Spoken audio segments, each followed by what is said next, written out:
What's up, everybody?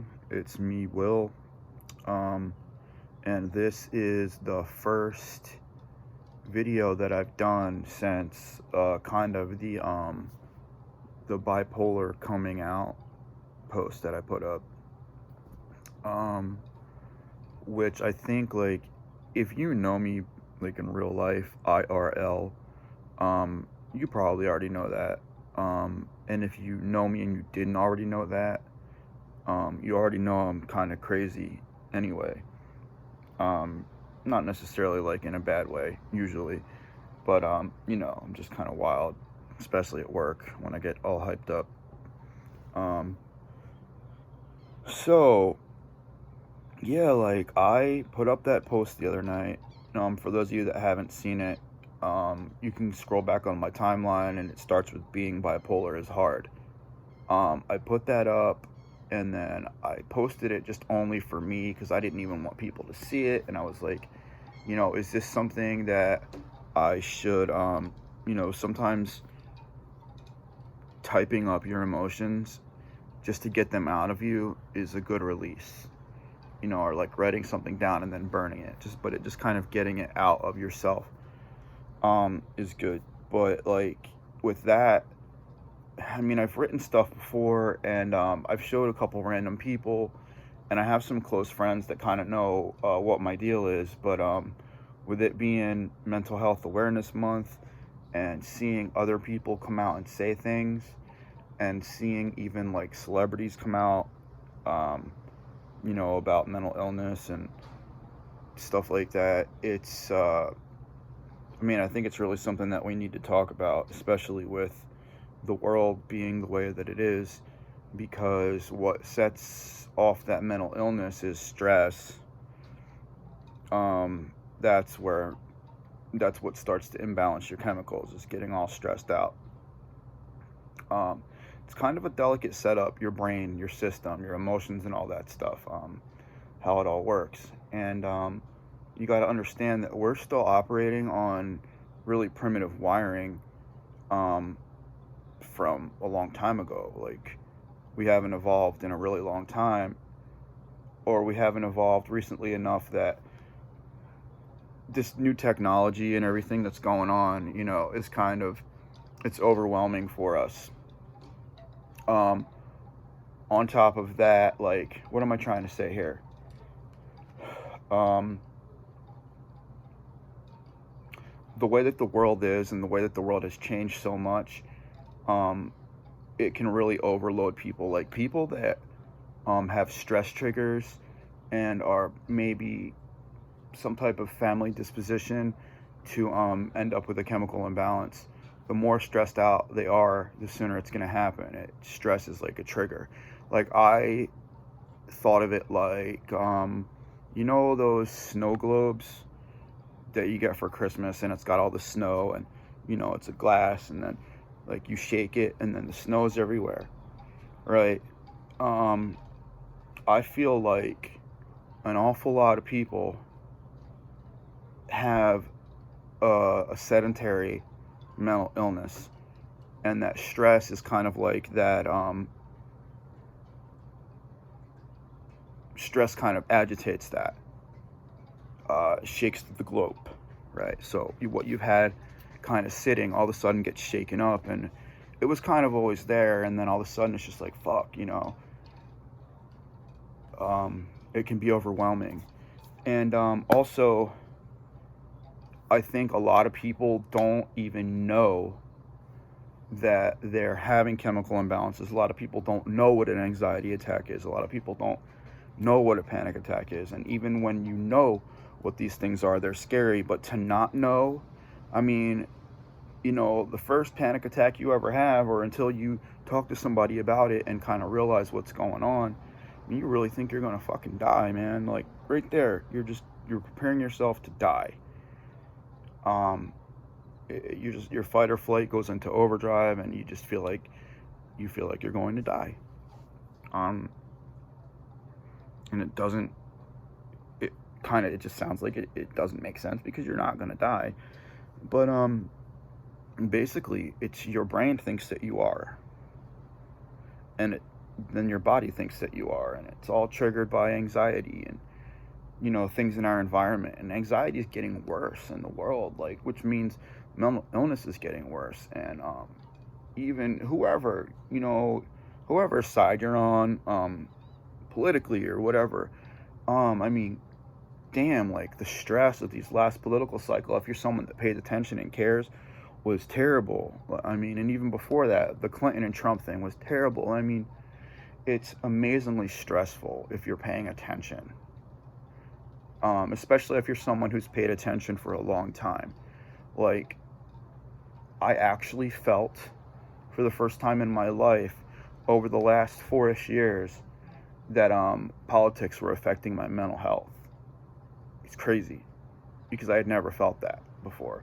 But anyway, that's neither here nor there. I'm just saying, we're kind of, those of us who may end up with a mental illness or who eventually will, we're powerless against this current world that we're in. And at some point, it's like playing Frogger. At some point, like you're gonna get flattened, and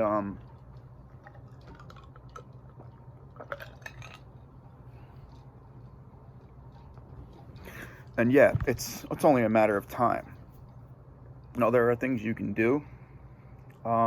If you're someone who thinks that you've got something going on, there are definitely things that you can do. If you don't know what to do, you can send me a message and I could point you in some kind of direction. If you are someone that really has breaks where you get scared and you think you're going to hurt yourself or someone else, there are hotlines you can call.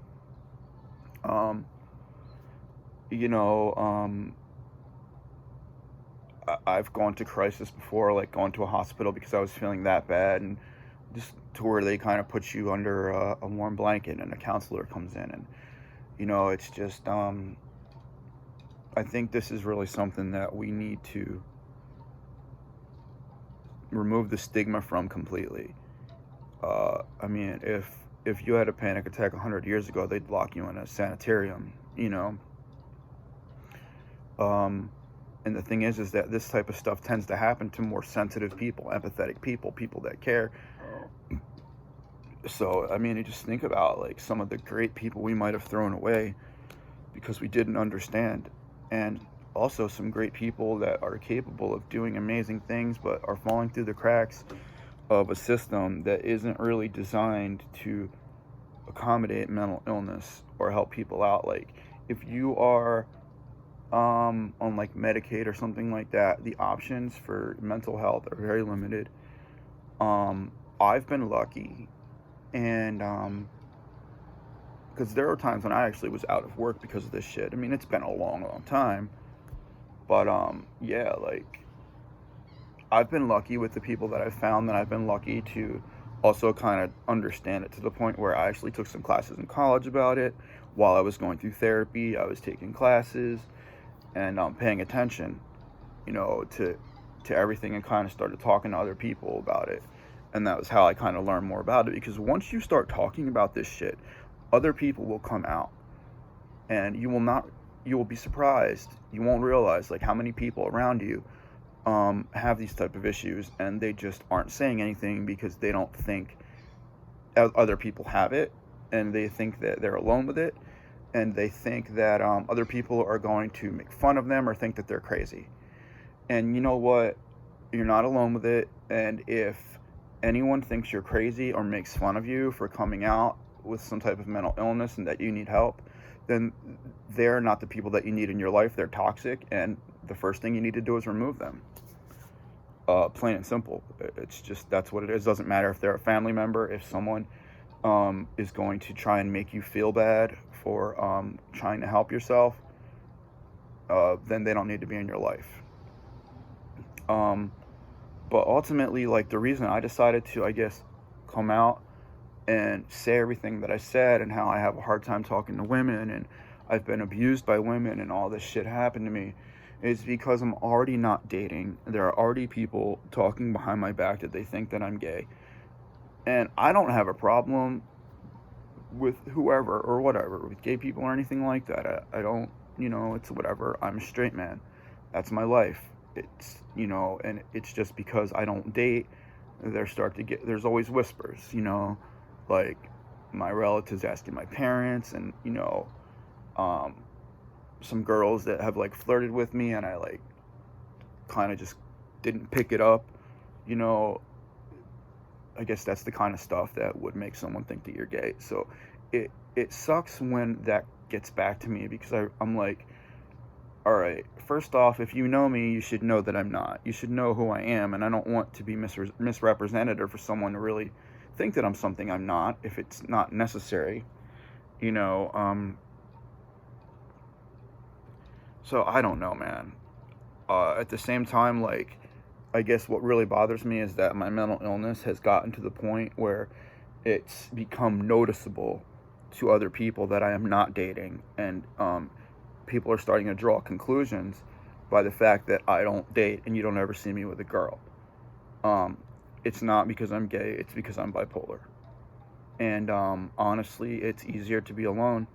Um, I fall deep, I fall hard, and I don't think, that there's ever been a woman that I've met that could handle the depth of what I can bring and what I will bring. And I'm not trying to sound cocky, but I'm really deep, and I fall really deep, and there are, people say that they want that, and then like when they actually have it in front of them, like they don't really know what to do.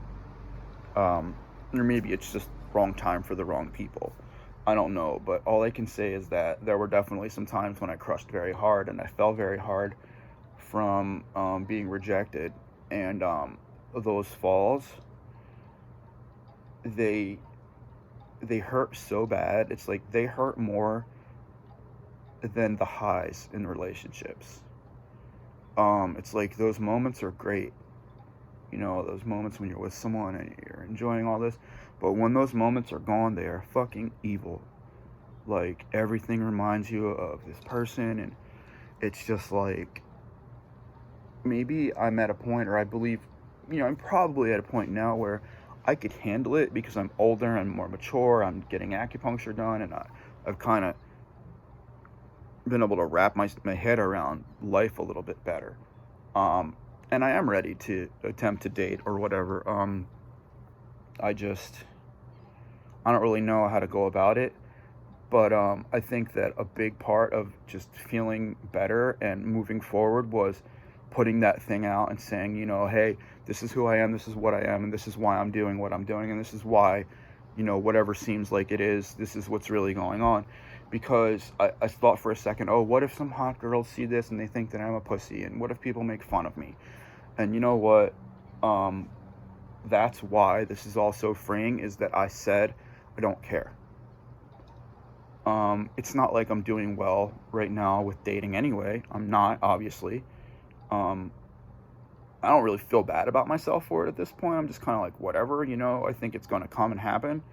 I do, because I'm feeling better. And I think that I'm going to pull the right things into my life. But that wasn't the case for most of my life. And it hasn't been the case even recently. Um, so, yeah, I completely lost my train of thought there. But I think that what you focus on and what you believe in can find its way to you, as much as focusing too hard and on what you don't have and why you don't have it. You might still not. You might push it away because you're focusing on not having it. So, if that makes any sense, like thoughts become things. So think that you have it. Think that it's coming. You know, and think about how you feel when your goal happens, and where, like if you want that car, picture yourself in the driver's seat. Like picture it happening. Don't think of any reason why you can't. Like I sat in a Tesla the other day, and I've like got it burned into my brain, the Tesla wheel, because I want one, and I'm going to get one, and I don't know how I'm going to get it, but I know I'm going to get it, and I'm saying that I'm going to get it, and I'm picturing myself in the seat of it, and that's why I'm going to have it, because I don't see it going any other way. What is this? Oh shit, there's still a tag. my hat.